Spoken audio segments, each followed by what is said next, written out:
Welcome to the Tech Egg. Don't get scrambled. Enjoy the video. In this video, I will show how to make chicken rice at home. First, select about 2 pounds of chicken thighs or drumsticks, then clean and pat them dry. Rub the chicken with 1 tablespoon of salt and 1 teaspoon of white pepper. For the best flavor, let the chicken marinate for at least 30 minutes before cooking. This simple step ensures a tender and tasty result. Next, we'll cook the chicken to create a flavorful broth. Simmer your prepared chicken in about 6 cups of water with a few slices of ginger and a couple of smashed garlic cloves. Cook until the chicken is tender, which usually takes 20 to 25 minutes. Once done, remove the chicken and strain the broth, reserving it for the rice.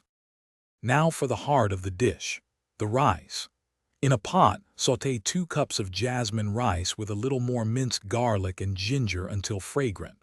Then, add 4 cups of your strained chicken broth to the rice. Cook this mixture in a rice cooker or on the stovetop until the rice is perfectly fluffy and has absorbed all the delicious flavors. Finally, it's time to assemble and enjoy your delicious chicken rice.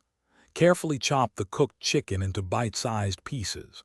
Serve these tender chicken pieces over the fragrant, flavorful rice. For a complete meal, garnish with fresh cucumber slices and a sprinkle of fresh cilantro. This easy method brings a classic dish right to your home kitchen. Thanks for watching. Consider subscribing if I helped unscramble your problems.